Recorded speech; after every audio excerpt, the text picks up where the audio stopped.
sejam todos muito bem-vindos ao 15º episódio do Papo de Amigo. 15º, Marquinhos, daqui a pouco já estamos em 20 episódios, cara. Beleza. Você tá curtindo fazer isso aqui? Demais. Demais.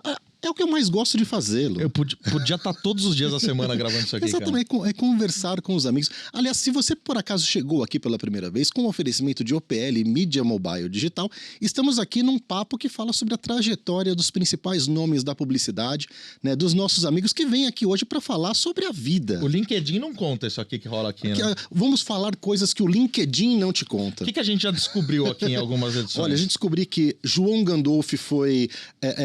Quase perdemos esse talento para o mundo das artes cênicas. Queria ser ator. Né? Que Sabrina Salgado era praticamente sócia do Hospital Ortopédico. Se quebrava toda. Né? Que a Eliana Cassandri dava altos rolês de mobilete por aí. Esse dia eu dei muita risada, cara. Eliana Cassandri tirava racha de mobilete. Exatamente, entre muitas coisas. Mas é o seguinte, Lu, antes da gente entrar nesse papo, eu quero que você, amiguinho, que está aí nos assistindo, se inscreva no nosso canal. Aliás, porque além do Papo de Amigo, tem uma série de conteúdos que são muito bacanas e que podem estar chegando até você. Cobertura dos nossos eventos, cobertura de eventos do mercado. Cada vez mais tem conteúdos aí no nosso canal do YouTube. E se por acaso você está nos ouvindo pelas plataformas de streaming, também siga-nos, né? Não só pelas plataformas, mas também por todas as redes sociais. Que conteúdo é o que não falta, né, Lu? Muito bem. E para compartilhar também, né?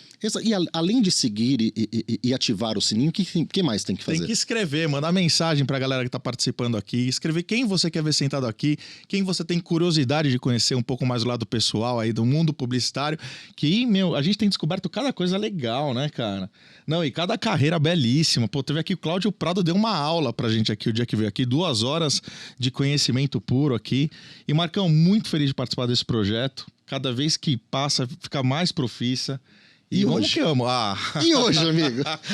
Hoje, amigo? Ó, hoje, uma das pessoas aqui é o cara da agência que eu fiz questão de atender pessoalmente na cadeira que eu tô hoje, na PMP. Inclusive, é o cara que atende um dos melhores amigos que eu tenho no mercado publicitário. E eu vou deixar pro Marquinhos aqui apresentar, fazer as honras da casa aqui. Simples assim, amigos. Palmas para Felipe Bartolomeu. Felipe Bartolomeu, hein? Que honra tê-lo aqui, meu amigo. Cara, a honra é minha. A primeira honra a gente tá perto aqui, né?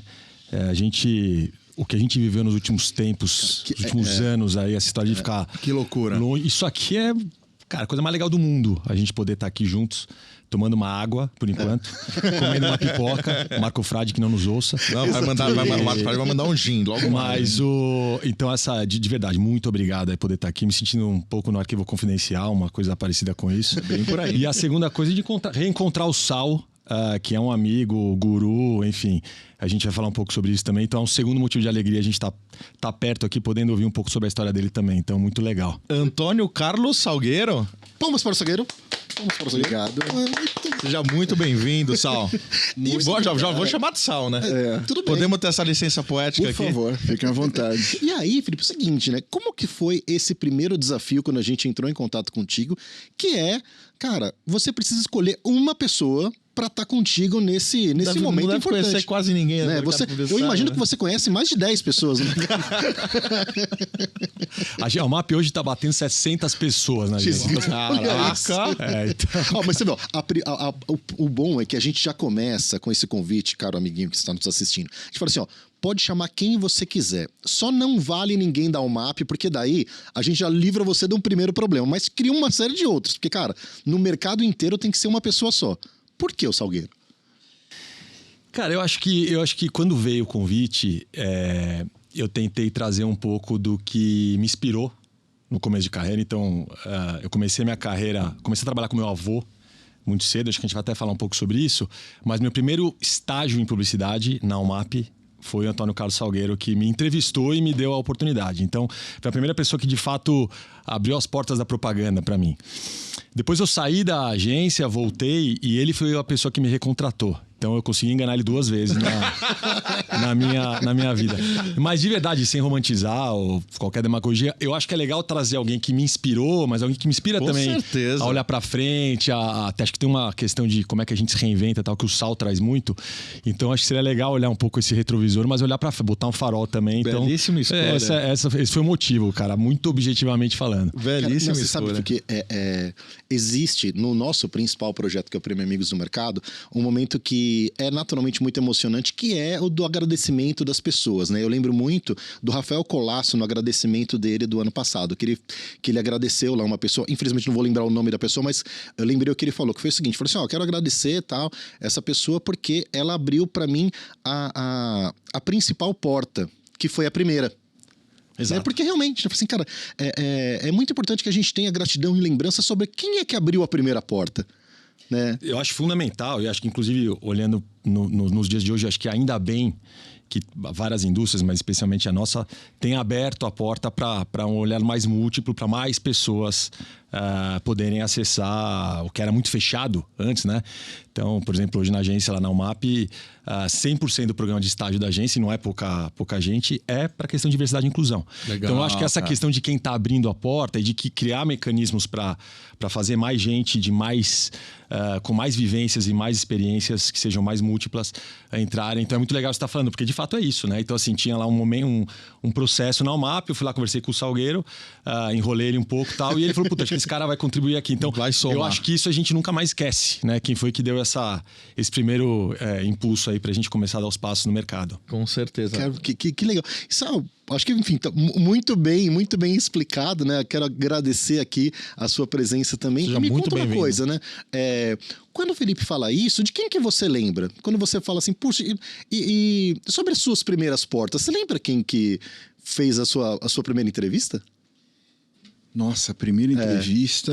Ou assim, a Assim, primeira olha, liderança ali, né? No início. mercado mesmo, tá? Eu acho que quem abriu para mim, que eu comecei minha carreira na Volkswagen, trabalhei lá 10 anos, né? E aí, lá na Volkswagen, uma certa hora, eu trabalhei... Minha formação é de economista, tá?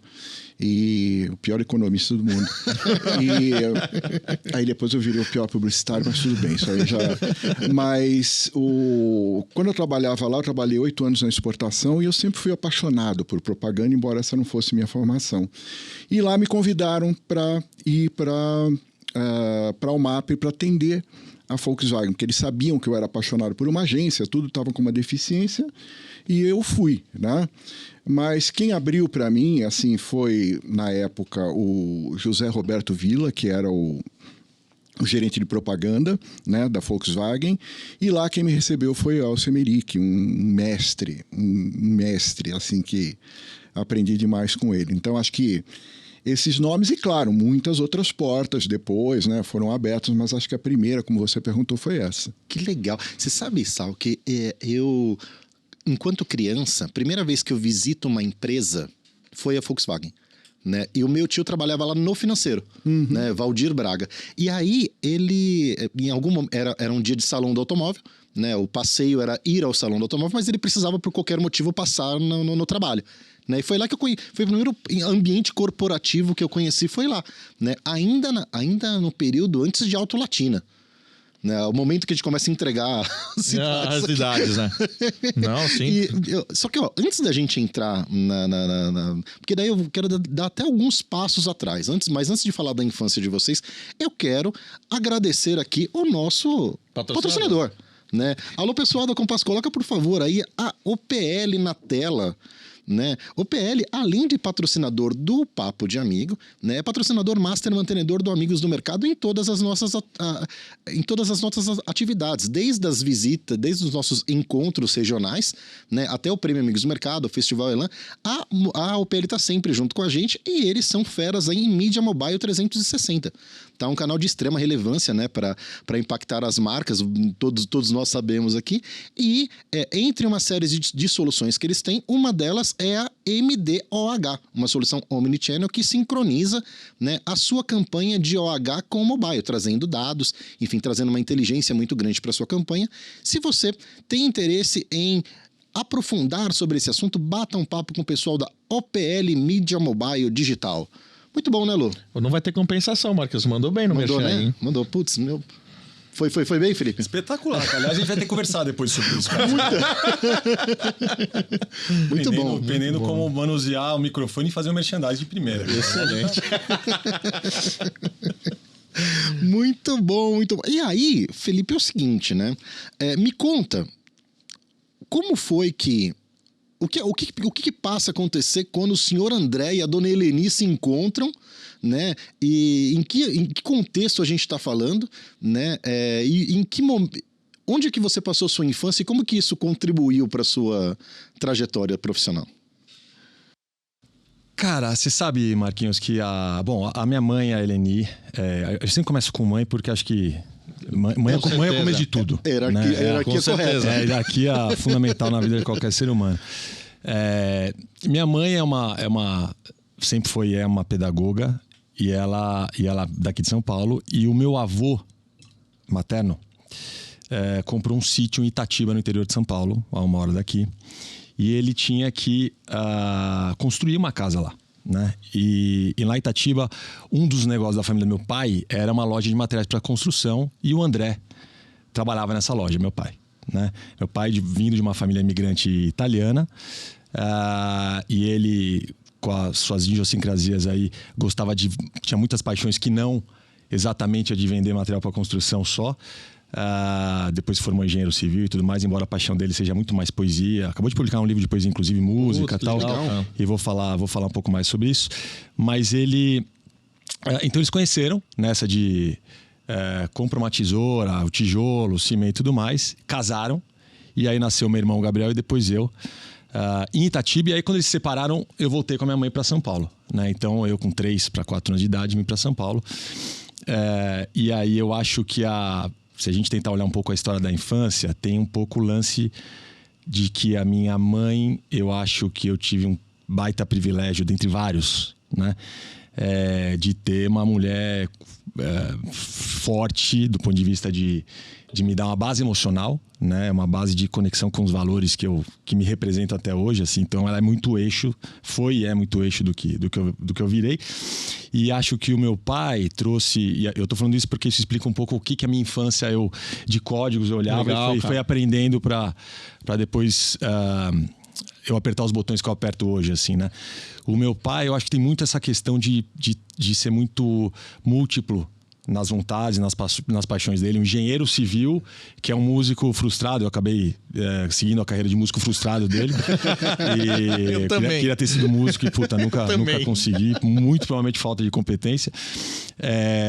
Mas eu acho que acabei pegando um pouco isso e também uma questão de tentar, por mais que a vida dê voltas, tentar nunca perder a conexão com a essência, né, de quem a gente é. Meu pai, por exemplo, depois de muito tempo, ele resgatou as origens das duas famílias dele, tanto do pai dele quanto da mãe, italianas. Hoje ele mora na Itália. Legal. E ele tem essa conexão absolutamente... A gente falava um pouco com um amigo nosso em comum, italiano, e essa de se conectar com o que é a tua essência, né? Ele conseguiu esse resgate. Isso é um baita aprendizado, eu acho, de a vida vai dando voltas, mas a gente tem os valores que eu coloco aí, que minha mãe colocou como base essencial, e por mais que às vezes você comece a ir longe da tua essência, nunca deixar com que essa distância faça com que você esqueça, né? Qual que é o teu brilho no olho e qual que é o valor essencial da tua vida. Então, eu acho que um pouco essas duas estradas aí que me trouxeram até aqui, e obviamente a infância tem muito a ver com isso.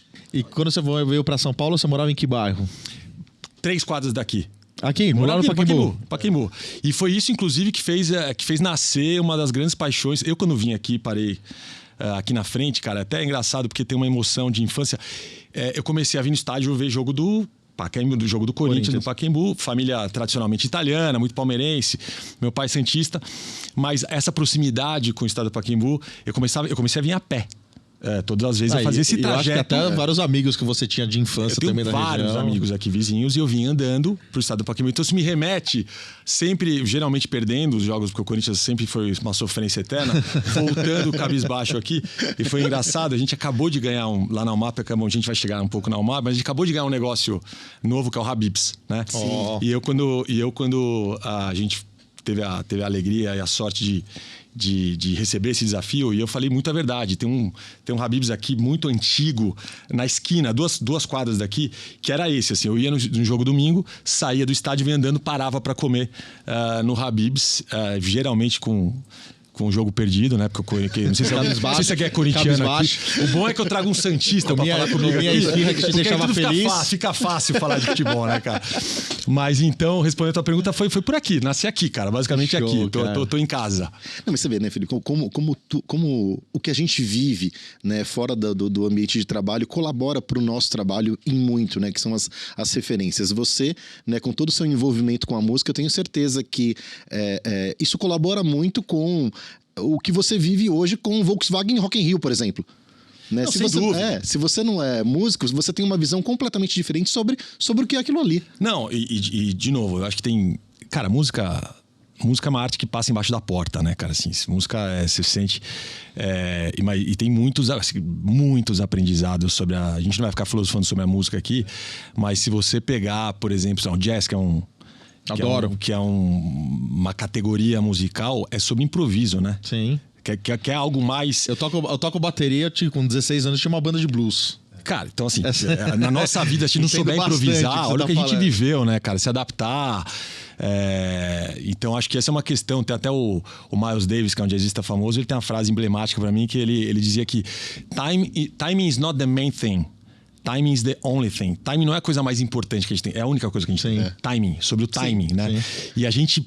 Propaganda é sobre timing, né? É sobre entrar nas conversas que estão acontecendo agora, em falar ou construir um valor com uma percepção do que está rolando no zeitgeist, no momento. Então a música, cara, sem dúvida nenhuma, traz aprendizados muito que a gente pode incorporar no dia a dia. Muito bom, cara, muito bom. Que legal. E, Salgueiro, é o seguinte, e o seu Antônio e a dona Áurea também em algum momento se encontram, né? E aí forma-se a família do Sal. E que contexto a gente está falando? De que região a gente está falando? Isso aconteceu lá em Santos, certo? Meu pai era imigrante, né, português, e minha mãe era filha de portugueses. Se conheceram lá em Santos, onde eu nasci, cresci, orgulhosamente na Vila Belmiro, 2 quadras de lá, tá? Na casa dos meus pais. Meu avô me levava para ver o Pelé treinando. Nossa, que lembrança, hein? Tem disso. E aí o que eu trago principalmente deles, assim, acho que do meu pai mais a responsabilidade, o amor pelo trabalho, uma renúncia assim muito grande de viver pro trabalho, tudo. E da minha mãe, que eu sempre comento com a minha irmã, eu acho que principalmente 2 coisas. Primeiro, o bom humor dela, que ela era uma senhora muito bem-humorada, muito engraçada. Ela tinha o Felipe estava falando em timing, ela tinha um timing assim que era maravilhoso, né? E uma coisa assim que eu sempre comento com a minha irmã, hoje se fala muito em diversidade, e a minha mãe, ela trouxe isso pra gente, porque para nós nunca houve problema com convivência com outras raças, e principalmente ela respeitava muito a orientação sexual, porque você imagina 40, 50 anos atrás, como era, né? E para nós isso nunca teve problema com religiões. Tinha terreiro de Umbanda perto de casa, ela fazia a gente ir lá, como fazia na igreja, tudo. E acho que isso traz algo assim pra gente muito, muito importante, sabe? E desses 2 eu trago isso, né? Que é uma bela base pra gente. Qual que era a profissão dos seus pais, Sal? A minha mãe era dona de casa e meu pai, ele era açougueiro. Olha que legal. Que legal. Né? E você vê, né? Nas nossas conversas, acho que tirando o caso da Lota, né? E quem mais que foi, Lu? Na outra, teve segunda-feira. Foi raros são os casos que os pais são publicitários. Né? Porque a nossa indústria é uma indústria muito nova, né? E em algum momento a gente, inclusive, teve que contar em casa que a gente ia entrar nessa daqui. Né? Teve que explicar a profissão para os nossos pais. O que era publicidade, né? Imagino que o Felipe, né? Você ser um cara estudioso não era uma opção, filho de pedagogo, eu imagino que a cobrança era diferenciada. A cobrança devia ser pesada. Em algum momento você teve que contar lá para sua mãe que não sei se a sua formação é em publicidade? Publicidade, mas é engraçado porque a gente... E você tá corretíssimo, cara. A gente não... Raramente você vê alguém que veio, um publicitário hoje que veio de uma origem de pais publicitários. Sim. se a gente entender a propaganda como um formato, né? Mas se a gente entender... tá filosofando aqui, tá? Mas se a gente entender a propaganda numa ótica mais holística, né? De que de alguma maneira, pegar um problema, um desafio e tratar com criatividade essa história... Eu acho que aí a gente tem muito com quem se inspirar. Você pega o Sal, o pai dele, né? O açougueiro, como é que ele fazia? Como é que ele tocava aquele negócio? Sim. Né? Então, quando a gente faz um resgate ao propósito do que é a propaganda... Aí né? vai muito além. Eu acho que aí sim você consegue ter muita referência e pegar, putz, isso eu lembro do meu pai, cara. Isso, minha mãe... Né? Eu acho que é muito essa conexão que eu acho que acaba vindo nesse resgate. E não só deles, né? Eu acho que a história de você aprender, tá aqui, puta, ouvindo o Sal contar a história deles, vocês, o nosso bate-papo. Eu acho que é um pouco sobre isso também, né? Porque a gente vive de ler um pouco a cena das pessoas, né? E de alguma maneira, ou devolver para elas alguma coisa, ou tentar impulsionar elas para trazer alguma coisa pra gente, né? Então, eu acho que a gente vive dessa troca, cara, né? Sim. De aprender uma coisa e entregar. Isso é constante. E aí eu acho que a gente acaba tendo referências múltiplas, cara. Isso é muito... Essa é a parte mais bonita, acho que, da nossa profissão. Mas sim, sou um publicitário. Eu entendi em um momento que a música não ia me levar muito para algum lugar. E aí eu adorava escrever. Sempre gostei muito de escrever. E eu achava que de alguma maneira, aquilo podia... seria uma paixão que pudesse virar uma profissão, né? E aí eu lembro que, já entrando um pouco no Você ia a pé pra faculdade? Não, você fez FAP, né? Não, então eu... Porque a FAP tá lá pra Não, quem voa. era a Vila Mariana, 2 ônibus, né? Mas toda vez que eu chegava lá, né? Eu lembro que a gente tinha lá, a galera ficava no bar, ali da esquina da SPM, que todo mundo ficava tomando chopp e tudo mais, né? E aí depois falava, bom, tudo bem, cara, você vai voltar de 2 anos, ficar bebendo no bar, quero ver você voltar. Como é que você volta depois da meia-noite, né? Mas eu acho que a leitura sobre o que a gente faz hoje, né? E aí cada vez mais desformatada, menos sobre o formato e tudo mais, é a parte que eu tentava resgatar sobre o escrever numa ótica mais de ser criativo. Legal. Né? E ali eu fiquei sabendo que tinha uma vaga lá de estágio na UMAP, só um pouco antes. Eu gostando de escrever, eu comecei a trabalhar com meu avô, acho que o Sal deve lembrar disso. Com 15 anos comecei a trabalhar, meu avô tinha uma consultoria, chamava Panorama Consultoria. Meu avô foi um executivo aí de longa data, até na indústria automotiva, e ele, aposentado, montou uma consultoria e eu queria trabalhar. Eu queria aprender, eu queria fazer coisas e tal.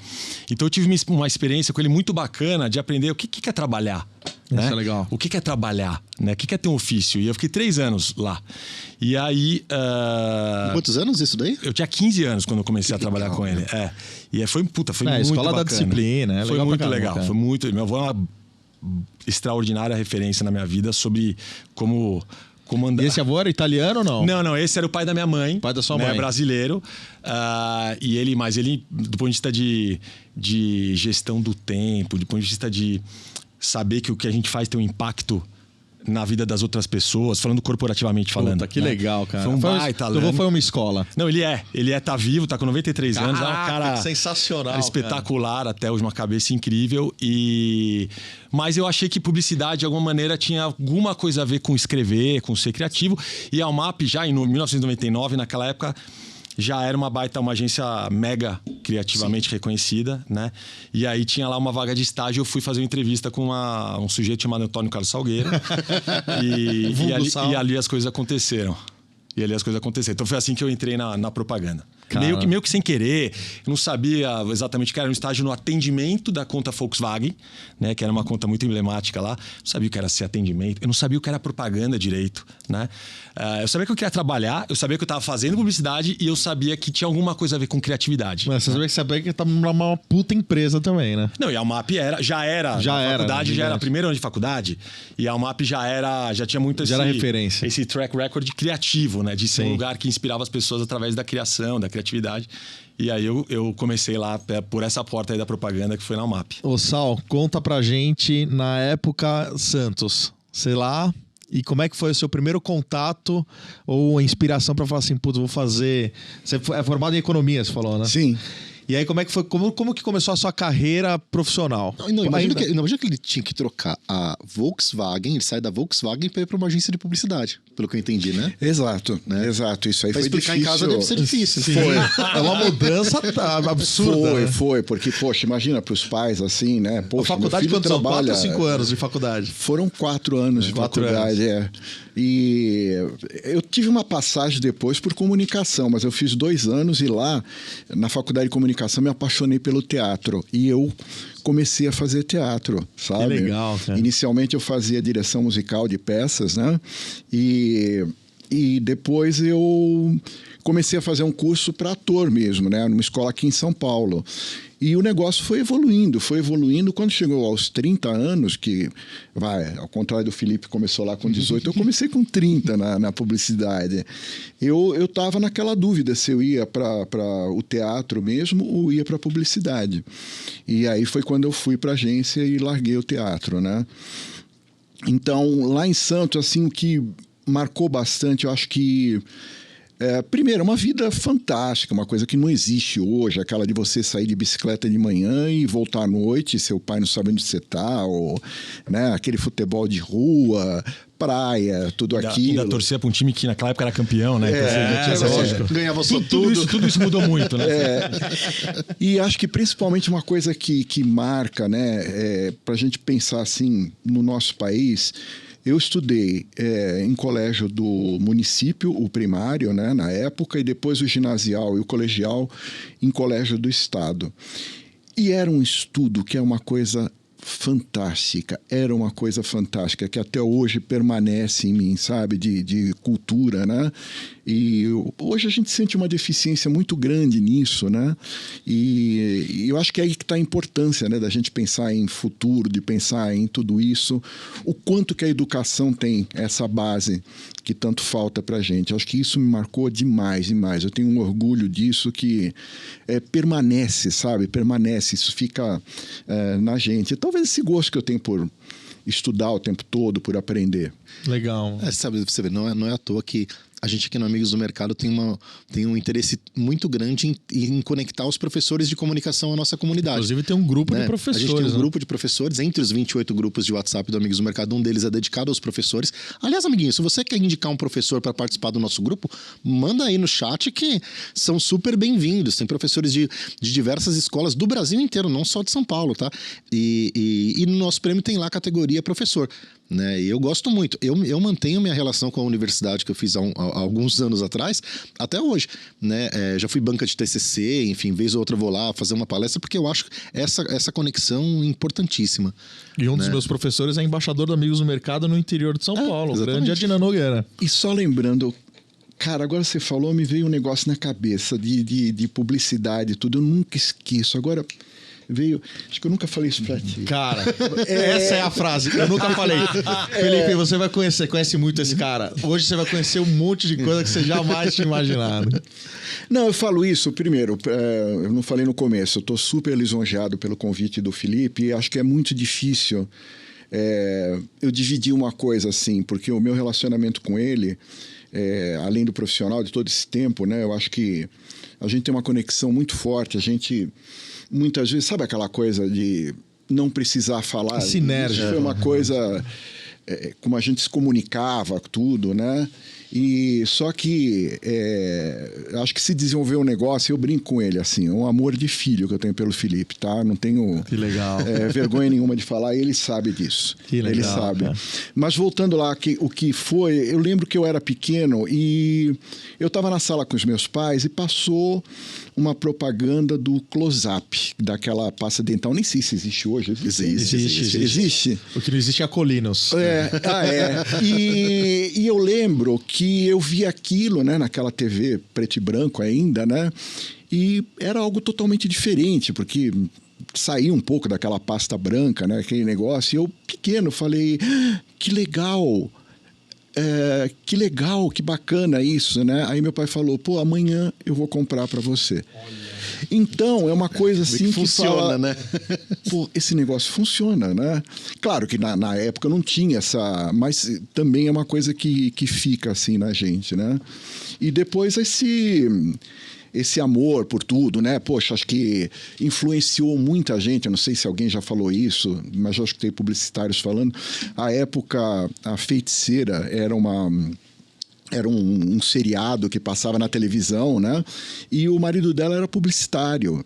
E isso acho que também influenciou muita gente, muita gente. A nossa área foi muito presente no cinema, né? Muitos filmes, enfim, muitas séries retratavam a figura do publicitário, né? Isso, acho que isso deixou de filmes e séries. Eu lembrei de um merchan que você deu um gatilho aqui, hein? Aqui, ó. Gente, vocês estão comendo pipoca? Comam pipoca. Pipoca é muito boa. Pipoca que é um oferecimento dos nossos amigos da Flix Media. Cadê a Flix Media? Vamos mostrar aqui.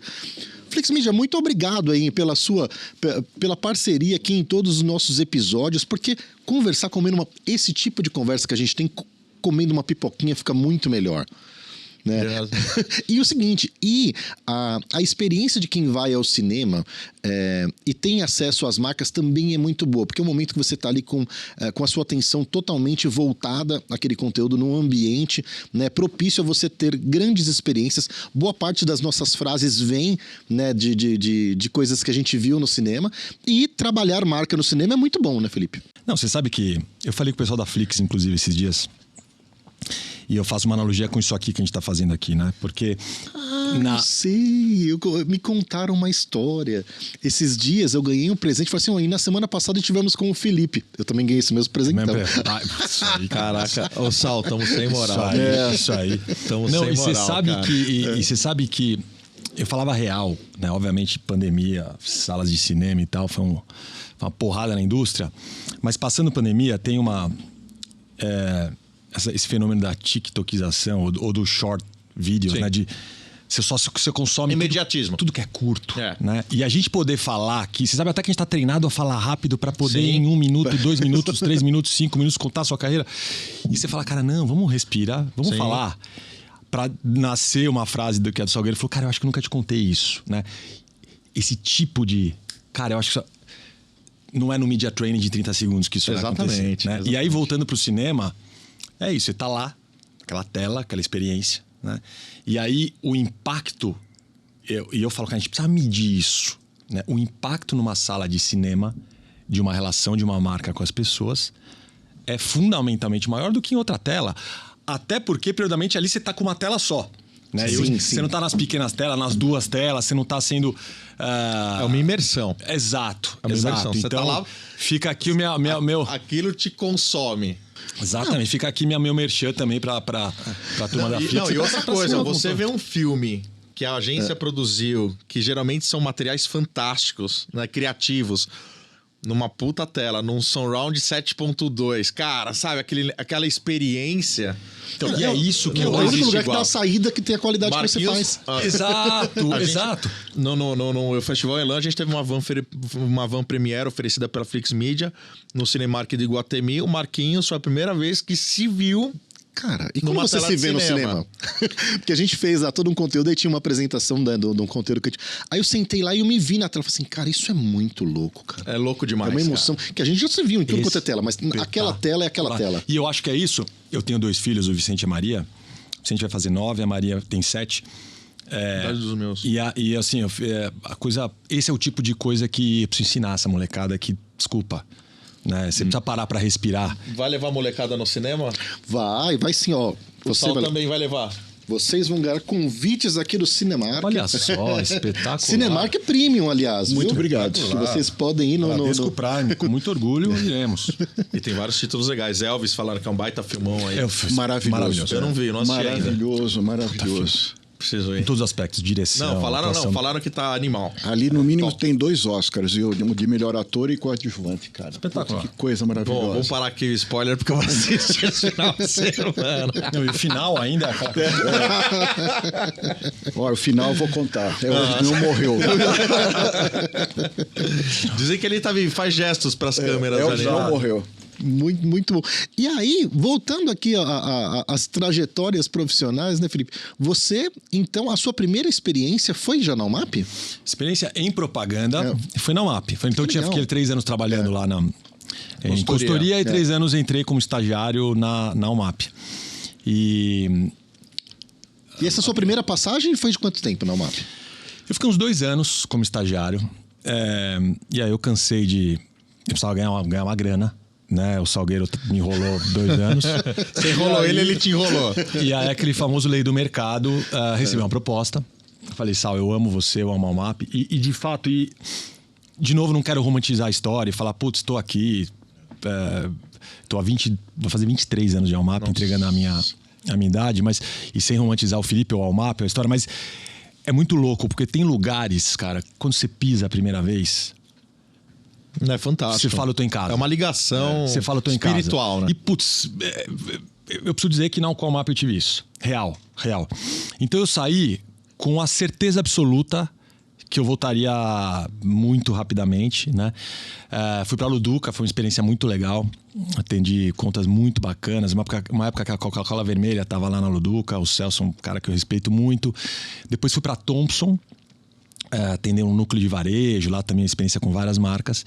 E aí um dia o Sal, sempre ele, me ligou e falou, puta, volta aí que agora tá na hora de você voltar e, enfim, vou parar de te enrolar, agora você ganha uma grana aqui e tal. Não, não fui eu que te enrolei. Só vou falar uma frase, that's life. Conhece essa frase? Não vamos tornar público esse tipo de história, sabe? Não. Mas That's Life na tradução da música do Sinatra? É uma frase beleza, que já compreendemos. Ele saiu de lá com essa frase, não foi eu que falei, mas aí a primeira chance que teve eu trouxe realmente porque... Cara, era aquilo, era a conexão e a confiança, tudo, né? De poder contar com alguém que me ajudasse e a oportunidade, bastante, a né? oportunidade da cadeira também, que... Exato. Não, e o quão importante foi, né, essa passada pelo mercado para depois voltar para o UMAP. Sim, né?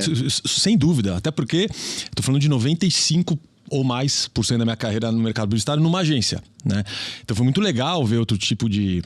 cultura. Exato, de código, de gente. Cada agência é um país, cara. É uma Exato. cultura Se a gente for totalmente pensar, diferente uma da outra. Se a gente for pensar, na Luduca, com o Celso Luduca, enfim, um dos gênios da publicidade aí, na Thompson, né, uma vivência, porque a sua primeira passada pela UMAP ainda não se fazia parte de um grupo internacional, era a UMAP Não, já né? era BBDO, já era Omnicom, porém, com a característica que até hoje dita o grupo Omnicom, e não é por ser melhor ou pior, mas de fato as marcas das agências são marcas, né?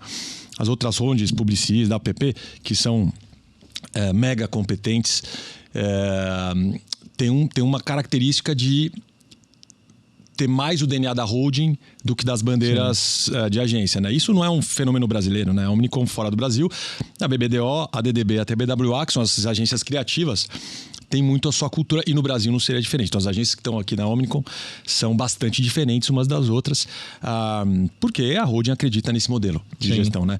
Então já era, mas de fato sim, a JW Thompson, que na época era Thompson, né? Já era de fato uma agência muito multinacional. As contas eram todas alinhadas, tinha esse fenômeno muito mais global do que a gente tinha na UMAP naquele momento. E nessa primeira passagem do Felipe como estagiário, ele já teve uma grande realização lá, que ele começou a namorar uma estagiária que hoje é a esposa dele. É mesmo? Foi na primeira passagem na UMAP? Primeira passagem, cara. Depois até isso, inclusive. Então a UMAP até... Caraca, foi seu maior 13º. Não, já virou 15º, né? Porque tem 2 filhos. Que bônus, né, cara? Que bônus.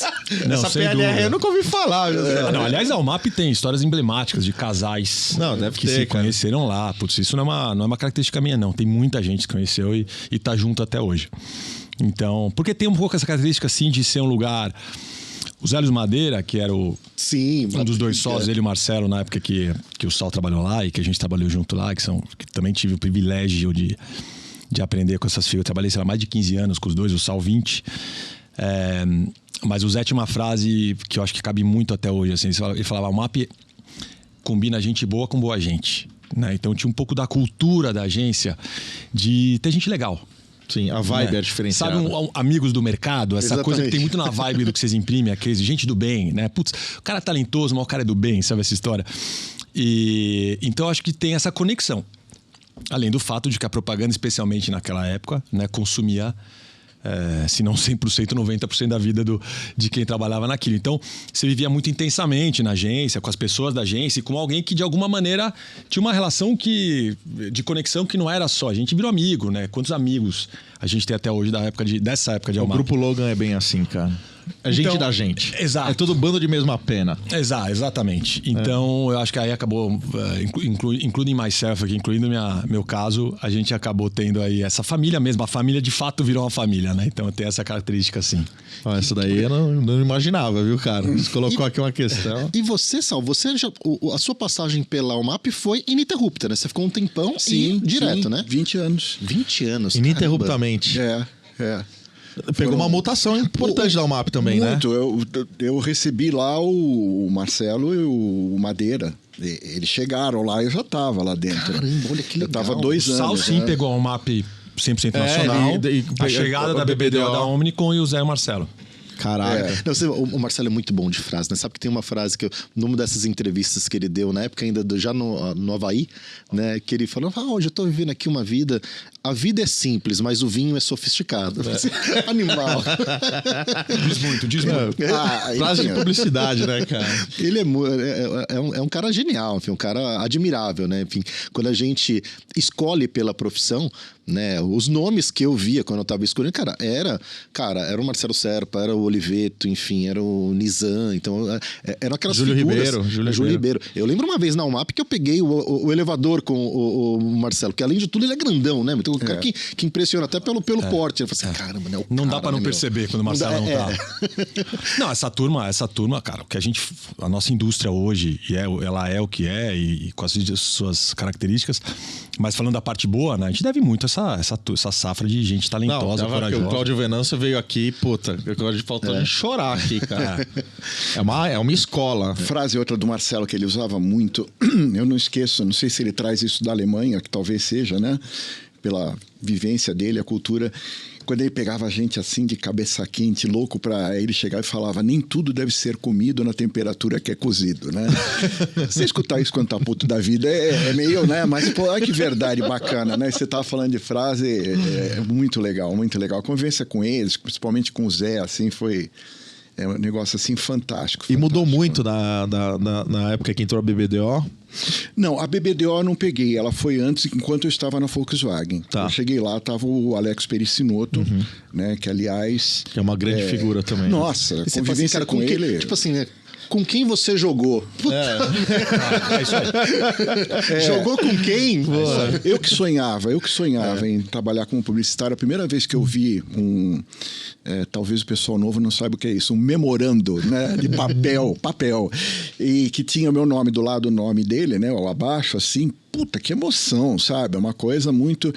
E ele, assim, era um cavalheiro, era uma coisa, assim, um cavalheiro, que coisa. Então, conviver com esses caras, puta, não tem preço, né? O Felipe me falou, atendimento. Você, em que área da publicidade você iniciou e seguiu sua trajetória? Atendimento. Atendimento também, sempre atendimento. Sempre atendimento. Que legal, hein? É. Aliás, a gente tava conversando aqui no Você backstage. mandar um abraço pro pessoal do GAN. Ó, GAN, olha que duplinha que eu trouxe aqui, hein, amigos. Tá vendo aí, PC? Eu tava conversando com o Sal a hora que ele chegou aqui no backstage. Você tava me falando que, na verdade, a Volkswagen que gerou uma oportunidade para você passar para agência, não foi? Exatamente. Porque eles viram, eu fiquei, na verdade, 10 anos lá, 2 anos no departamento de propaganda, né? E quando eu cheguei lá, é aquele negócio, foi pinto no lixo. Putz, que maravilha, tudo isso, né? E comecei eu comecei a voar. Acho que é pela primeira vez na minha vida, assim, o trabalho teve outra relação para mim. Não era aquela coisa de acordar e ir lá e fazer o seu 9 to 5, né? Não. Começou a ter amor, começou a ter envolvimento. E os caras notaram isso, né? E sabiam o quanto que eu gostava e falaram, cara, vai atender a gente. Eles estavam tendo, na época, dificuldade lá com atendimento e me mandaram, né? Imagina o cliente chegar e falar assim, vai lá virar agência que você vai atender a gente. Já tinha a sinergia da empresa, já estava no mercado de automóveis. E era engraçado porque depois eu ia, né, para Volkswagen para atendê-los, né? Era a época de arquivo de aço, todas aquelas coisas. Aí eu estava conversando com eles e tal. Aí fala, peraí, eu sei onde está isso. Ia lá, abri o arquivo, pegava, porque era uma coisa. Eu troquei, né, o conhecimento que eu tinha pela indústria automobilística por começar a aprender publicidade, né? Não, cara, e uma indústria, sabe? Enfim, origem alemã. Eu vivi uma história na Volks, foi engraçadíssima. Uma vez estou indo lá com o Enrico Gianelli, também italiano, né? Foi meu chefe no Globo. E aí, em algum momento, a gente vai lá, né? Fazer uma reunião com o Thiago. O Thiago estava lá ainda. Tava o Thiago Lara, né? E aí, putz, ocasionalmente, um dos estacionamentos estavam fechados ali e tal. E aí, beleza, né? Chegamos lá, né? Passa lá o computador, coloca os códigos, tudo e tal. E aí, na hora de entrar com o carro, porque o departamento de propaganda ficava bem afastado ali e tal. Aí, beleza, sua CNH. Eu falei assim, tá, não sei o que. Então, eu falei, putz, cara, minha CNH teve um probleminha, foi caçada, não sei o que lá. Aí, o Henrico falou assim, pô, Marquinhos, você também, meu, tá, vai caminho, eu entro dirigindo o seu carro e tal. Deu, aí pegou, ó, a sua tá vencida. Nenhum dos dois pode entrar na Volkswagen. Se você não tá com a habilitação em ordem, você não dirige o carro lá dentro. Não. Voltamos. Não teve reunião. Você tá brincando. Não, você tá zoando. Sério. Cara, você não pode entrar para o carro dentro da Volkswagen? Não podemos, não. Você não pode dirigir se você não tá habilitado dentro da fábrica. Fábrica é fábrica, amigo. E quando eu trabalhava lá, você tem que fazer um exame lá dentro. Tinha, não sei hoje em dia, né? Fazer um exame lá dentro para tirar uma carta lá de dentro e com Kombi. Na época era com Kombi. Tem até hoje. Não, você falou dessa tua história, eu vou falar uma outra que para mim é muito emblemática do que é o alemão. De uma determinada característica do alemão. Eu e o Salgueiro, a gente tem outras histórias sobre o alemão que a gente pode... Mas eu fui fazer uma reunião tava com o Brian Crotty, que tá na Almar com a gente até hoje, numa reunião lá em Wolfsburg, no headquarters na Alemanha. E a gente ficou, por algum motivo, hospedado numa cidade longe, deu um problema na estrada, a reunião era 9 horas da manhã, era 8h59 e a gente tava chegando, provavelmente a gente ia atrasar alguns minutos, coisa que você não deve fazer com ninguém, menos ainda com o alemão. Mas a gente chegou e aquele estacionamento lotado. E a gente andando com o carro e lotado até o prédio especificamente. Foi chegando perto do prédio, foi ficando vazio. Vazio. Falei, bom, ótimo, paramos o carro ali. E fui pra reunião e chegamos. 9 horas a gente tava na sala, em 1 minuto eu parei, né? E ali eu aprendi o que é cidadania, entendeu? As pessoas que vão chegando antes vão parando mais longe. Que é porque já tem tempo para chegar tem tempo, andando. Querem caminhar, porque é o esporte do dia. Então tem uma lógica. Eu já ouvi falar dessa E para deixar quem tá atrasado chegar... E parar mais próximo. Que era o nosso caso. E parar mais próximo e entrar na reunião na hora. Então assim, aquilo para mim explica muito o que a gente tá... Né? Ainda mais para um brasileiro, cara. Isso realmente chegou lá e falou, pô... o aprendizado que a gente tem de culturas com os nossos clientes é riquíssimo também, né? Muito. Gigantesco. É riquíssimo. Ô Lu, vou colocar um chapéu. Então vai. Chegou o momento. É agora. Falaram, aliás, isso aqui é caprichado. Isso aí é Barretão, hein? Barreto não. Itapecerica, meu amigo. Porque é o seguinte, ó. Peço licença para colocar esse chapéu aqui, porque eu quero me tornar uma lenda, meu amigo. Vai entrar na Fazenda. Não acredito. Quem entra na Fazenda vira uma lenda, como o Jojo Todinho e tantos outros, meu amigo. Vem aí a Fazenda, um celeiro de novas lendas, né? Tudo que passa por lá vira assunto, né? Gera discussões aí nas rodinhas de conversas, um ambiente perfeito para as marcas se conectarem com as pessoas, né? Então é isso daí, meus amigos. O mundo inteiro estará de olho aí em Itapecerica e leve sua marca para lá. Bata um papo com o pessoal da Record. Olha a Record na nossa tela aqui. Record, que aliás também é patrocinadora master mantenedora nossa, tá? Junto com a gente, tudo quanto é evento. Fiquei bonito, Sal? Muito. Não, esse foi o melhor merchan que eu já vi do Amigos do Mercado até hoje. Uma aula de... Uma aula. Product placement, merchandising. Uma aula. Que beleza. Eu gosto muito da Fazenda. A próxima vez a gente vai colocar um fardo de feno no final da mesa ali para dar uma aliás, é o seguinte, ambientada. Você sabe que eu estou aqui com o chapéu, mas o chapéu permanecerá no nosso cenário aqui, né? Um presente da Record. Record, muito obrigado. Obrigado por estar sempre com a gente. E a Fazenda, de fato, é uma grande oportunidade, porque... legal disso, né, de reality show, né, e de produtos de entretenimento é que eles têm uma vida muito além do que acontece, o que tá no ar. Né? Vira o assunto do café no dia seguinte, Total. né? Exatamente. Total. Exatamente. A gente tava falando sobre entrar nas conversas e beber no caldo da cultura, cara. Eu acho que o reality é é real time, né? Sim, a realidade. sim. Não, e o seguinte, você consegue roteirizar tudo que vai ali dentro da sua ação. Só que o que acontece na sequência disso é o incontrolável. Né? Você lidar com o incontrolável de um show de realidade. Show de realidade é justamente isso daí. E quantos programas nos dias seguintes vão passando trechos e fazendo comentários de cara, acontecimentos? Você assim. quando faz a publicidade, você sabe, frame a frame, o que vai rolar. Né? Não tem nenhuma surpresa quando vai pro ar. Agora, esse tipo de ação, realmente, eu imagino... A gente falou um pouco sobre improviso do jazz, né? Que é muito sobre isso, né? Que é um aprendizado, cara. Se você não souber improvisar, não banque um reality. Não entre nessa conversa. Exatamente. Não, em algum momento passa, enfim, pela agência você sugerir, né, que se invista, que entre num reality show, e aí tem que preparar o cliente justamente para isso. Ele fala assim, cara, você tá entrando no assunto da galera. Você tá comprando isso. Você tá comprando isso. E vem preparado. E é incrível, né? Como a gente tem algumas características, né? O brasileiro, poxa, as redes sociais, nós somos assim os segundos no mundo, né? E o reality também, o jeito que entrou na nossa vida, porque é algo recente aí de menos de 20 anos, acredito, né? Como a gente se adapta a isso e tudo, né? Então esse país aqui é fantástico, né? Porque pega muita coisa que vem lá de fora, né? Como foi o caso do Orkut, lembra? Que só viveu pra gente, né? Não, e tudo isso vira torcida, né? Não, vira torcida, mas a nossa capacidade de se adaptar a isso, com todas as nossas deficiências culturais e tudo, né? É muito interessante, né? Aliás, isso mostra o nosso potencial. Uma curiosidade para vocês, né? Como foi o 7-1? Uma bosta. Desculpa. Traumático. Porque é o seguinte, o 7-1, a gente tava lá. Só que no dia seguinte eu tava ali, né, tranquilo. Eles estavam atendendo o cliente.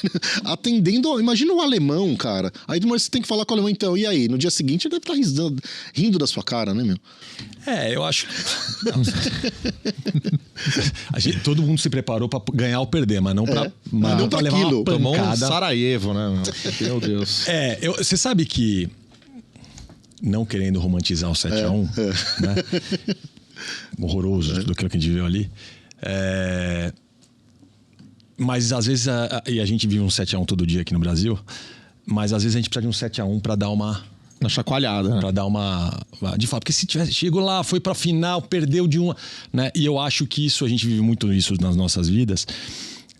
E eu acho, por exemplo, esse ano eu acho que de fato, depois de muito tempo, eu tô absolutamente confiante de que a gente tem chance. Sim. De ser campeões do mundo, né? Então, assim, espero que o 7-1 tenha servido pra alguma coisa. Tentando olhar a metade cheia do copo. Mas você sabe que eu lembro que quando rolou essa Copa, tal, do 7-1, muitas pessoas começaram a ver qual que era a conduta da Alemanha aqui no Brasil. Então, assim, o trecho que eles pegavam para treinar não era asfaltado, mandaram asfaltar, que era para... Exato. Para ter uma melhor um bem-estar dos jogadores X.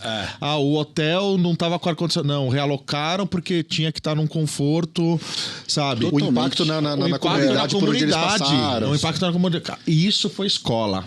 Exato. E eu acho que veio mais à tona por causa do 7-1. Exato. Talvez se o Brasil tivesse ganhado, ninguém ia querer saber. Mas o que a Alemanha fez no Brasil? Como é que foi a conduta deles no nosso país? Olha, enfim. Isso é uma lição, porque eu tenho o seguinte... Você falou o dia seguinte foi feriado, que foi 9 de julho, era feriado em São Paulo. Eu lembro que eu estava no condomínio onde eu morava, um silêncio. Mas um silêncio de manhã no dia seguinte... silêncio ensurdecedor. Que nem falam que foi aquele silêncio do 2-1 em 50 no Uruguai, né? Mas isso que vocês estavam falando, eu acho que tem uma coisa muito... O Brasil, ele é silvícola, sabe, no futebol. É aquela coisa do índio, né, que é silvícola, que vem da selva. Por quê? Porque o índio, ele não tem o conceito de agricultura. Nasce o negócio, ele vai lá e pega, né? Não há uma ciência, não há uma disciplina, não há nada, né? E o nosso futebol é assim, fica esperando alguém ali acontecer no barrão e tudo. E eu acho que o europeu, principalmente, né, ele fez uma agricultura, ele começou a preparar, né? Enquanto a gente ainda está nessa aqui de esperar surgir um craque, e faz tempo que não surge nenhum, né? A gente está aí, né? Olha, hoje só tem um jogador, e quando a gente olhava aqueles vídeos, né, aí tinha 5, 6, né? Sal sempre vem do mesmo lugar, vem da nossa terra, vem do nosso a gente tem que deixar de ser silvícola no futebol, tem que ser agrícola mesmo, sabe? Gostei dessa alusão, viu? Felipe, é o seguinte, agora, em algum momento você, né, desenvolvendo toda a sua carreira de atendimento, naturalmente tendo ali uma liderança sobre aquele departamento, vamos dizer assim, de repente chega um momento de uma nova responsabilidade, de você ser um líder de uma grande empresa, de um dos principais players do nosso negócio. Em que momento que isso acontece com você e qual foi o aprendizado desse período? Cara, isso aconteceu em 2017 e o Kakinoff, que foi um cliente... Outro dia a gente teve com ele, inclusive. Paulo Kakinoff. Foi nosso cliente Volkswagen, o Sal atendeu ele, inclusive, depois Audi e depois Gol Linhas Aéreas. Ele nunca teve outra agência que não fosse um baita profissional. Eu nunca tinha parado pra pensar, é verdade, né? Ele falava isso. Ele falou, primeiro, a gente nunca tá preparado pra esse negócio de uma cadeira que você vai Até ocupar. para contextualizar, o Paulo Kakinoff foi um dos principais líderes na casa dos 30 anos. Cara, o cara era fudido. Era tipo cara, um Scaldelaias da vida. Exato. Não, tava na mesma lista do Scaldelai, inclusive. Na Forbes. Não, ele muito jovem ascendeu. É um baita. Além de ser uma figura extraordinária, é um cara mega competente. A gente aprendeu um monte com ele. E, aliás, aprendo e acho que vou aprender muito ainda. Mas.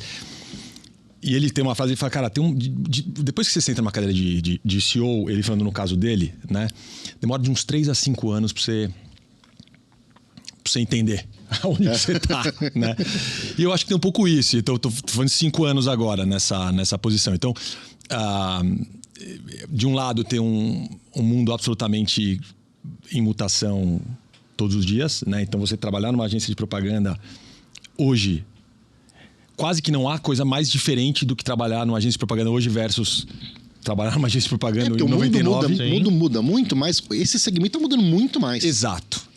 Por outro lado, eu acho que tem uma história que a gente falou um pouco de cultura, né? De quem está lá há muito tempo e de entender o que a gente faz menos sobre o formato e muito mais sobre a leitura do jogo, do que a gente está lá para fazer. A gente está respondendo aos clientes com que produto ou serviço, o que a gente vende, né?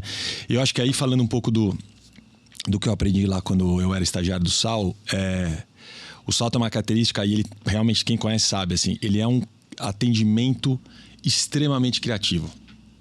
Extremamente criativo, né? Ele é um cara que acredita muito na criatividade, né?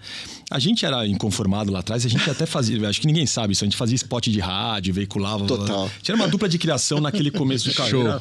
Tem muita gente daquela época que não nos deixará mentir. Mas eu acho que isso tem muito aí a essência da indústria, né? Acho que muita cultura da agência, né? Uma cultura que realmente sempre acredito muito na criatividade. Numa esfera maior, a gente fala muito sobre a criatividade numa ótica da criação. Não criatividade do filme, criatividade mas você olhar o desafio, cara, daquele cliente, né? Que ótica, como é que eu vou pensar numa estratégia? Como é que a gente fala muito em multicanalidade, usar dados a serviço mas tudo isso, de alguma maneira, algum software, alguma tecnologia, em algum momento vai poder... até porque no nosso negócio hoje, para a gente dar escala, eu estava falando aqui. Na época que o Sal trabalhava na agência, quantas pessoas tinha na agência, Sal? 100 e poucas. 150, 200 pessoas. Hoje a agência tem 700 pessoas. Nossa, então, gente, hein? A fórmula, de alguma maneira, alguma coisa ali, o algoritmo vai poder suprir a mão de obra humana. O que nada nunca será substituído do nosso lado? A criatividade. Certeza. Né? Então, e eu acho que isso aí, pegando um pouco o gancho, isso me ajudou na cadeira liderando lá o time e os desafios dos clientes. Eu acho que muito essa crença, de fato, que é uma crença... Eu acredito muito no que a agência acredita, no que a cultura da agência acredita. Eu acho que esse lugar aí acaba, esse sweet spot que você encontra, né? Entre a tua crença e o propósito que você acredita e a agência. Aí eu acho que tudo acabou sendo relativamente mais fácil. A nossa indústria nada é fácil, né? Sim. Trabalhar em propaganda não é fácil, definitivamente, mas eu acho que acabou sendo um pouco mais natural. Acho que você ia falar alguma coisa assim. Não, eu ia pelo seguinte, só complementando, eu acredito demais, né? Tem aquilo do McLuhan lá, que o meio... através do meio que você vai falar, ele pode impactar na mensagem. Eu acho que a chegada dos meios digitais aí foi o que mais impactou, né? Principalmente porque tirou todo o público de uma posição passiva para uma posição ativa. Hoje você interage com o meio, coisa que você não fazia antes, só naquele Você Decide lá, que é legal para os 0800, né? Que era para quem não sabe, era um programa da Globo que você decide Era no final. Era muito legal. Ligando, né? Mas eu acho que a gente corre um perigo hoje em dia, porque está todo mundo fascinado com esse meio e tudo, porque realmente é fascinante, não estou falando contra ele, tá? Mas eu acho que está todo mundo deixando de lado um pouco a questão da mensagem, a questão da criatividade, né?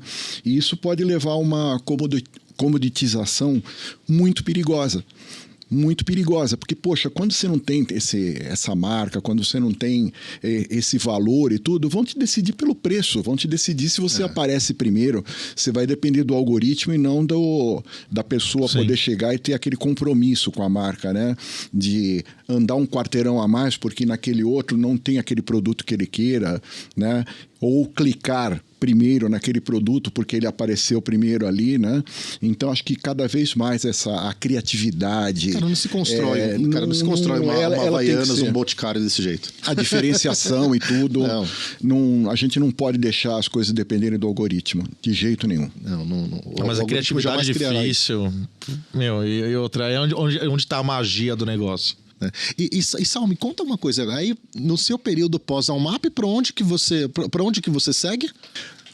Eu passei por outras agências, eu saí da Almap, fui para a África, tive um choque de cultura muito grande depois de 20 anos, tudo.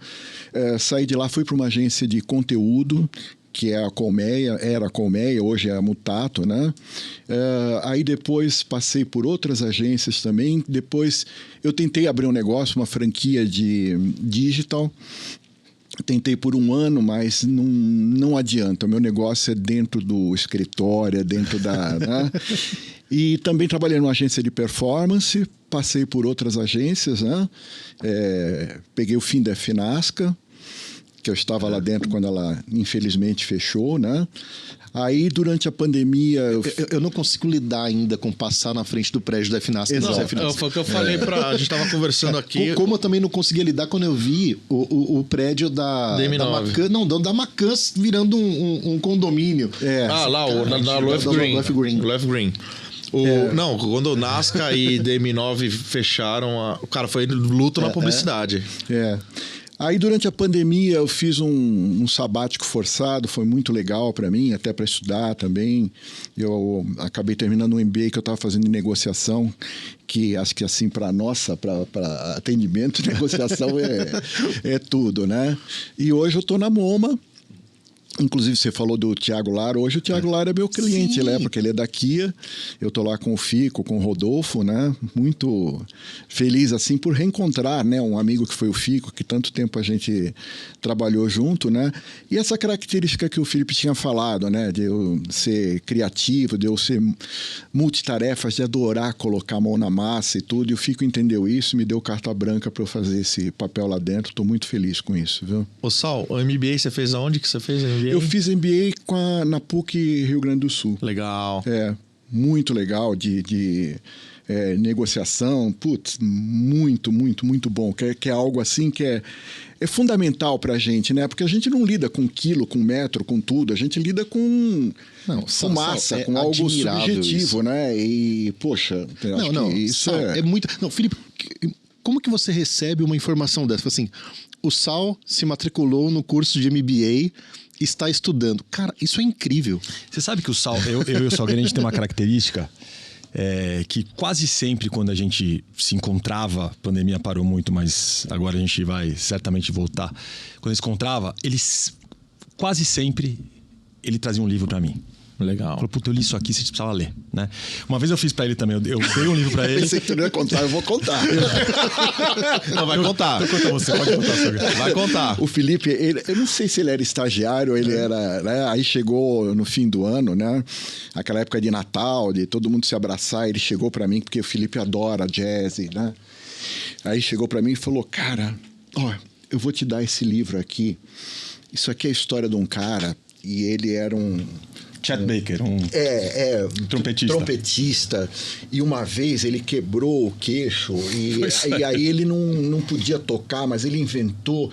Porra, a história é maravilhosa. Só que é o seguinte, a gente vai ter esses 15 dias do Natal. Posso ler o livro antes? Aí depois te dou? Nunca mais me deu o livro. Nossa, Nunca mais me deu o livro. É estagiário, o cara não me contratou. Se a minha mãe... Vou dar pro livro pro cara. Nossa, Nunca mais o cara me deu o livro até hoje. Se minha mãe estiver vendo isso, ela vai dar risada, porque ela vai dar um gatilho nela. Uma vez no Dia das Mães, eu saí com dinheiro contado do trampo. Aí eu fui comprar um presente no Dia das Mães, aí tinha lançado um CD do Sting, eu gosto de Sting pra caramba. Lá no Fragile. Aí eu falei, puta, um presente da minha mãe, o CD e tal. Aí eu comprei o CD, cheguei, mãe, comprei um CD pra te dedicar essa música de Dia das Mães. Minha mãe até hoje lembra assim, ó. E aquele Dia das Mães, você dedicou uma música pra mim no CD que você comprou pra você. É o que hoje o algoritmo faz, né? Você começa você programa o algoritmo pra ele colocar na frente das pessoas o que a gente quer que as pessoas... Mas você sabe que você falou essa história de a gente tá sempre se reinventando e tá sempre aprendendo e tal. Isso também tem muito a ver com a tal da criatividade, né? Quer dizer, isso aqui, a gente tava conversando antes de começar aqui a bater esse papo com a turma toda. O que é o Amigos do Mercado, né? Ele tem um problema, uma situação que é a premiação, valorização dos talentos está restrita a um grupo pequeno de pessoas, que nem sempre tem acesso, né? Então aí vem aquela palavrinha que eu amo de paixão e que eu não consigo achar outra melhor, chamada insight, que você fala, putz, e se? Né? E aí você torna mais democrática e dá acesso para as pessoas, e isso vira um negócio que estamos aqui falando, inclusive por isso. Então, se a gente pegar essa palavrinha chamada criatividade, que basicamente na indústria tá para resolver um desafio, um problema, alguma coisa que não se resolve, que a comunicação pode destravar, né? A gente tem que necessariamente estar aprendendo e entendendo do ser humano todos os dias. Então tem muito a ver com estudar, mas tem mais ainda a ver com observar, cara. Né? Eu falo assim, o que te inspira hoje? Onde você aprende de verdade e sem muito romantismo? Olhar meus filhos. Sim. Quando eu olho o Vicente, olha a Maria, eu falo, como é que esses caras estão... Nossa, eu penso demais cara, nisso, cara. Estão olhando, como é o mundo sob a ótica deles, Não, né? eu penso demais nisso, cara. Não, e no universo das frases, outro dia eu ouvi também uma que eu falei assim, cara, a simplicidade de algumas frases, né? Eu falei assim, ó, o difícil é aprender a ler, o resto tá escrito. Eu falei assim, cara, animal. O resto tá tudo escrito. Né? Basta você buscar.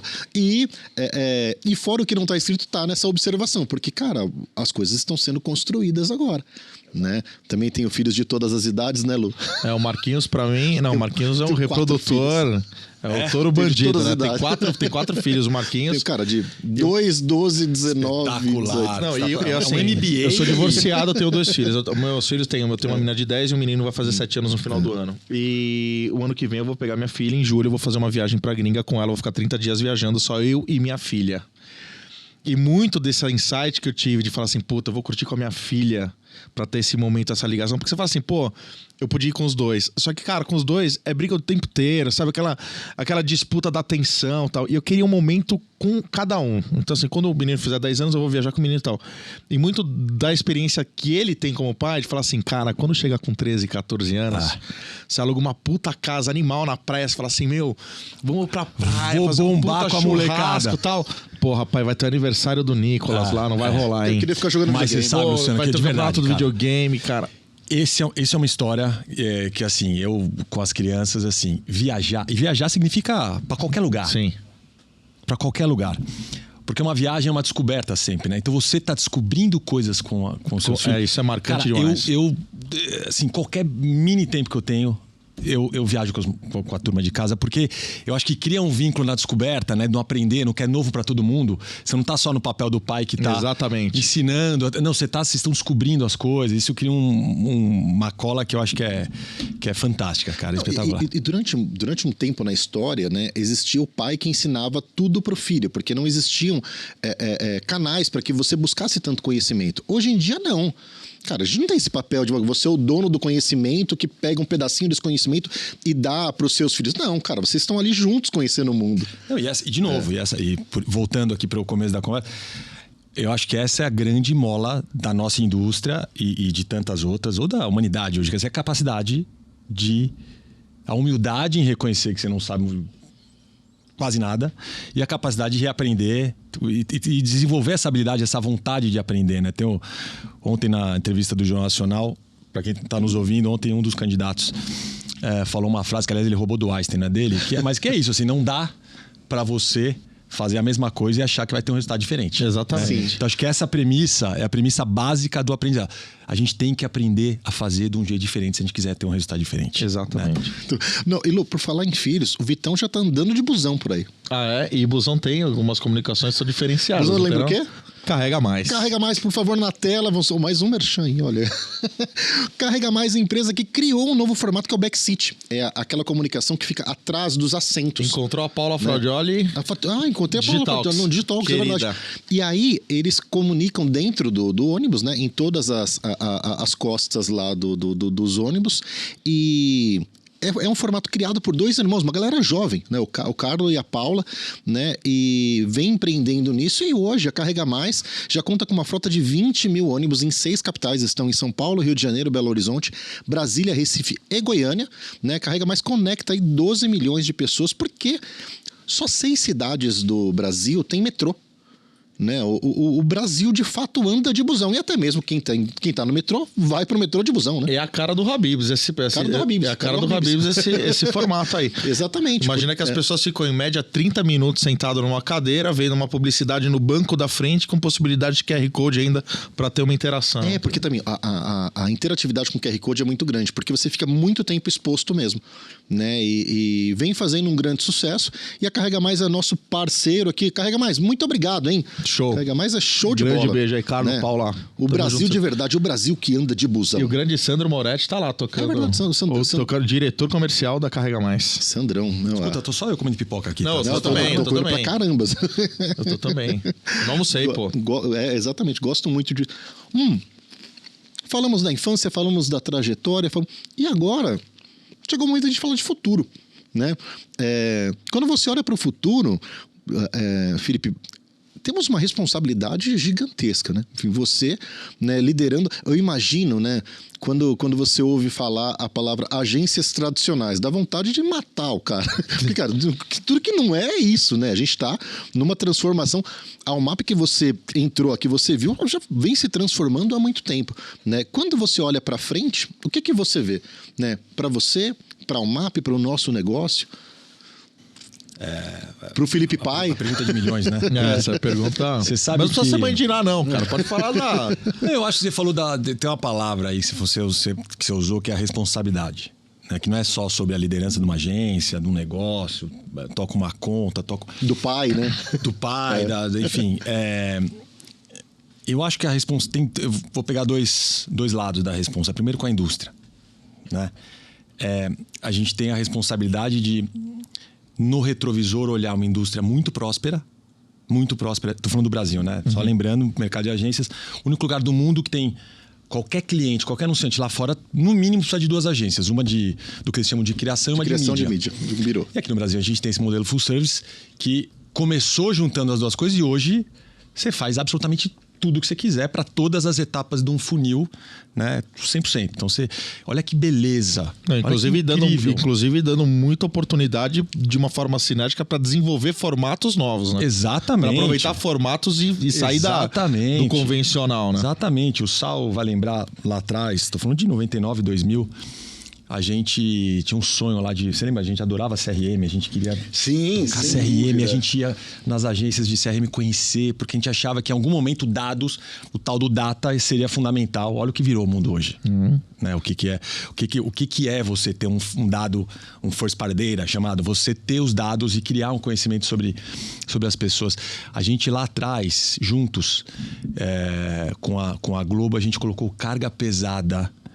Vocês devem se lembrar, o Carga Pesada no programa, que tinha o Pedro e o Bino. Sim. E o Titã. Tinham uma 3 cilada, personagens. Isso é uma cilada. O Bino, a cilada Bino falou até hoje, e né? o caminhão da Volkswagen, cara. Sim.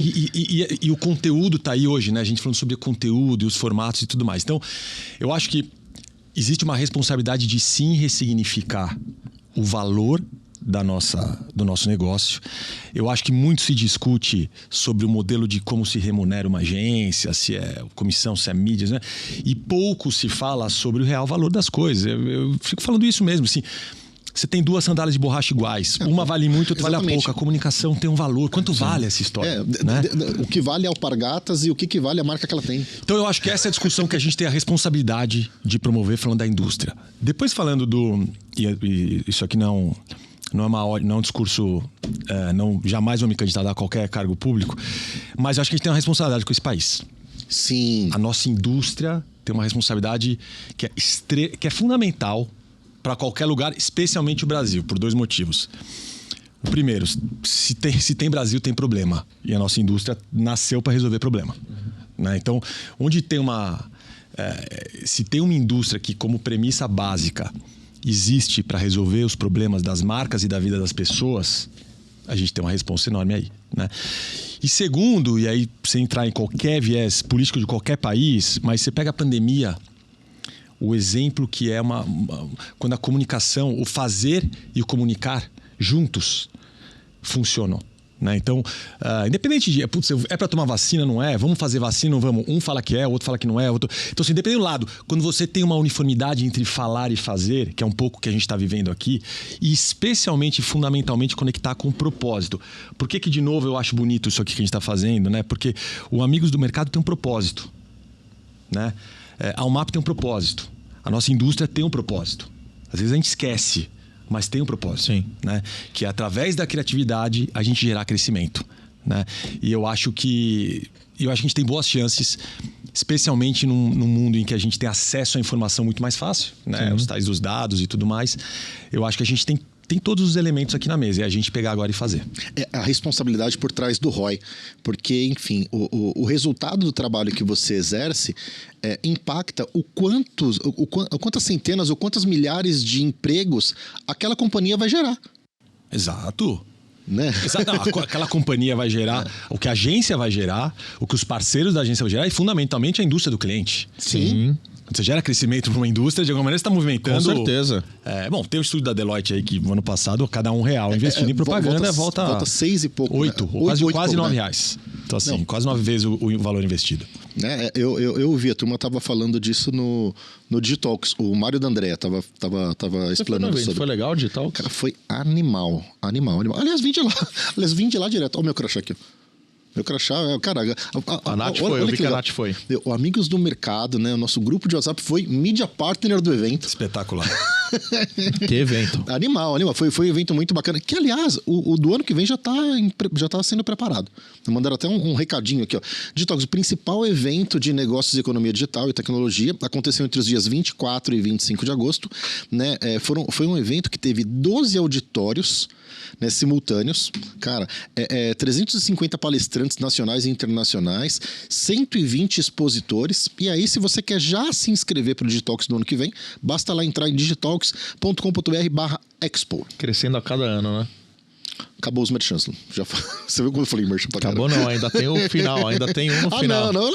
Aqui já não é nem merchan, é porque a gente é nossa casa, né? É nossa casa, cara. É porque é a nossa casa, né? Milton Neves que se cuide, hein, amigo? O Milton Neves aí. Rafa, vou falar Rafa Neves, filho do Milton. Rafa, vamos trazer teu pai aqui, cara. O cara dos merchants. Vai sentar aqui, eu vou até chorar de emoção. Sal, futuro. Vamos lá. Eu acho que futuro... tudo isso que o Felipe falou, né? Só complementando o que eu estava falando, eu acho que falta a gente, esse momento que a gente entrou, falta ele entrar num equilíbrio. Eu acho que ele entrando nesse equilíbrio, novamente a mensagem ela vai ganhar um valor, tá? Porque, poxa, a gente está engatinhando em tudo isso. A gente estava falando de cinema e tudo, que eu sou apaixonado. Vocês assistiram provavelmente o Mad Men, né? A gente está naquela época que chegou a televisão, quando alguém só tinha revista e rádio, né? Que tem um episódio muito legal que um cara fala, olha, acho que a gente deveria fazer um departamento para cuidar de televisão, que esse negócio aí vai mudar. Né? Então imagina eles lá nos anos 50, né? quando estava começando a televisão e tudo que ela evoluiu, nós estamos nesse momento com esses novos brinquedos aí que a tecnologia nos trouxe, né? Você sabe que no episódio aqui que o Cláudio Venâncio, ele contou pra gente que a Lintas teve um papel muito importante na construção da telenovela. A telenovela nasceu com Unilever lá e a Lintas. Sim, né? soap opera, né?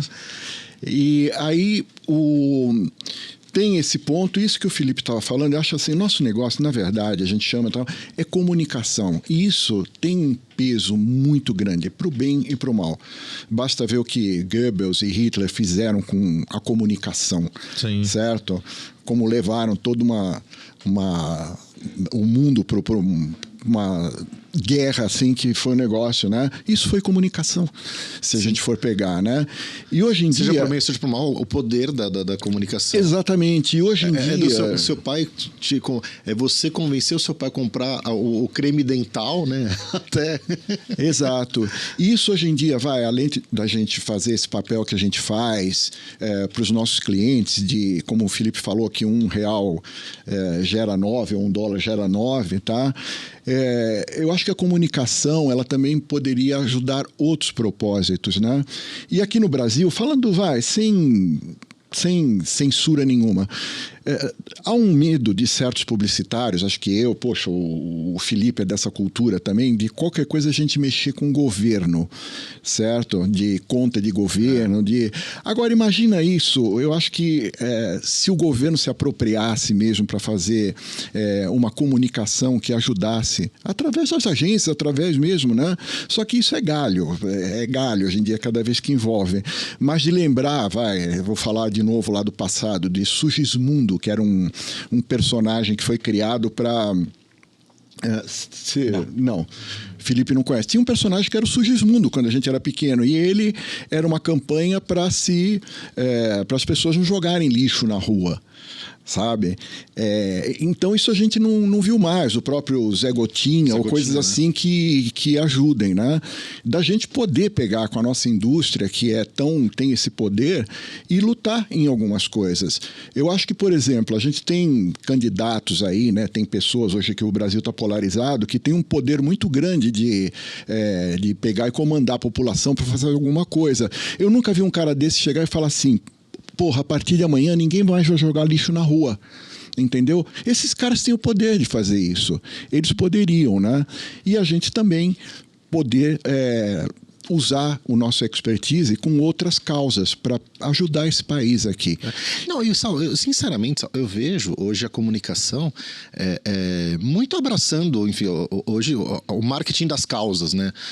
Boa parte das grandes marcas aí não falam mais só sobre o produto. A ideia de Boticário, acho que é um ótimo exemplo, né? Não é sobre a perfumaria, né? É sobre todo o impacto que pode gerar, e cada vez mais eu acho que a gente tem que seguir nessa direção, entendendo que, né, qual que é o propósito do nosso negócio? Além de vender produto, de manter uma indústria saudável e tal, é de aproveitar a comunicação para levantar algumas pautas que são necessárias.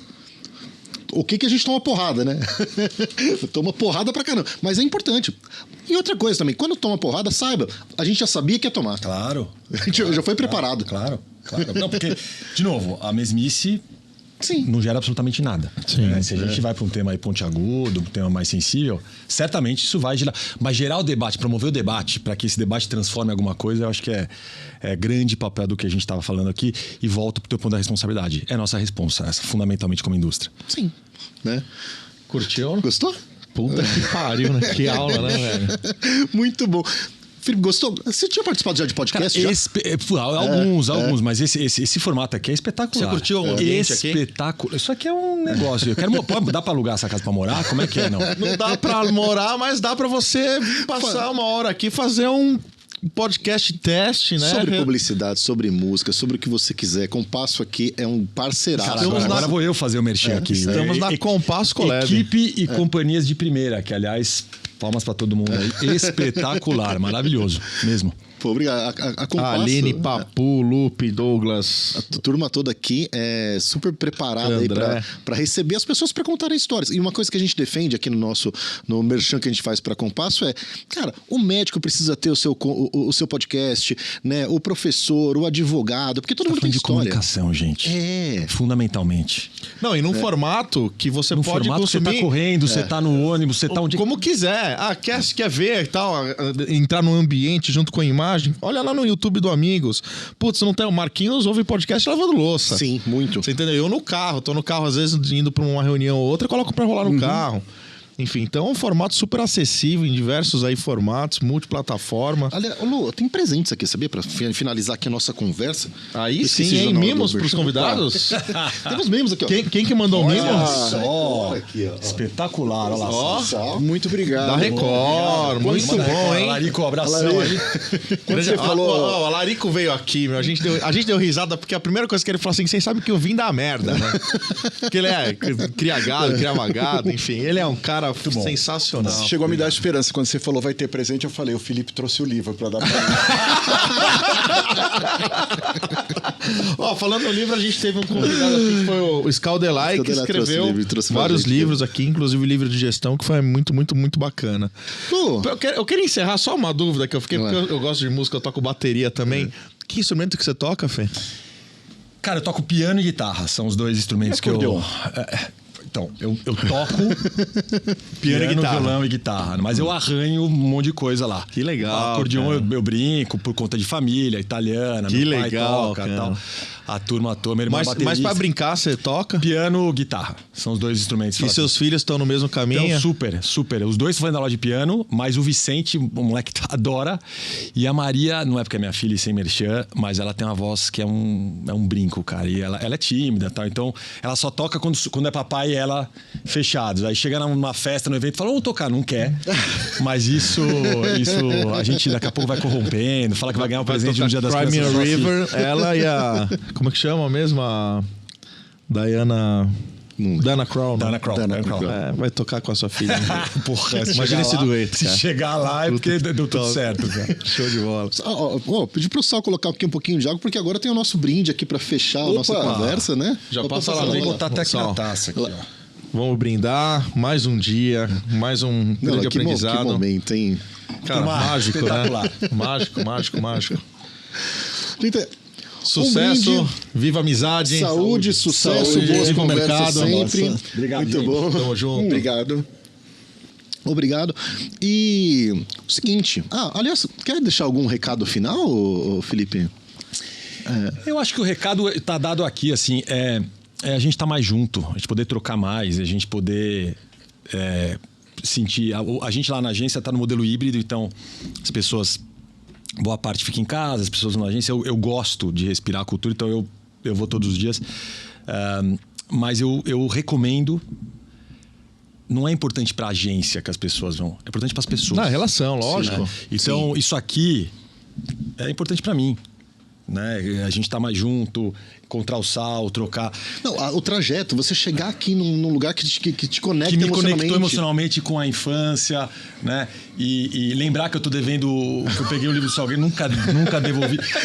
Esse é o tipo de coisa real. Então, acho que esse é um recado que pra mim é o que eu senti aqui hoje, cara. Assim, a gente poder estar junto, trocar figurinha, eu acho que é muito legal. É um privilégio, né? Real. Hoje a gente dá valor. São sensacional. Muito bom. E você, Sal, algum recado final aqui pra gente? Olha, primeiro, mais uma vez, super lisonjeado por esse convite aí que o Felipe fez, né, para participar junto com ele. E, assim, o que eu teria para falar vai para as novas aí gerações e todo mundo, cara, o mais importante é a gente não parar de aprender. Não parar de aprender o tempo todo, que só assim a gente consegue evoluir, né? Dessa forma, a gente consegue evoluir e todo mundo acaba tendo responsabilidade, porque é o que você faz no seu dia a dia que vai ditar o futuro do nosso negócio aí, do nosso, que eu falo orgulhosamente, o ofício que eu tanto amo, tá? É essa coisa do ofício mesmo. Então, principalmente isso, de aprender, não parar. E legal, né? É ouvir isso do Sal, entendendo que, cara, não são palavras, é real, né? É ele sugerindo o que de fato ele faz. Né? Sal, muito obrigado. E às vezes é necessário desaprender para reaprender. Totalmente. É o mais importante. Totalmente. Sempre. Lu, é isso aí. Você gostou desse episódio? É o 15º, tem ainda 14 episódios. Já passou Alarico, Cláudio Venâncio, Lota Ferraz. A gente começou falando aqui das pessoas que vieram incentivados por família ou por causa de carreira. A segunda pessoa foi Andréa... Budi. A Andréa Budi, o pai, André brilhou os olhos quando lembrou o pai que hoje está numa posição que era a posição que o pai dela estava quando ela se deu conta do que era uma agência de publicidade a primeira vez que pisou numa agência. Foi muito emocionante. Esse episódio com certeza já foi pro ar porque foi o 14º. Então assim tem mais outros conteúdos para você acompanhar. Marquinhos, muito obrigado. Muito bom. Amigos, a gente se vê por aí, tá? Aqui nos nossos conteúdos e também pelos eventos do Amigos do Mercado. Muito obrigado pela presença de todos. Até mais. Valeu. Um beijo. Tchau, turma. Tchau, valeu.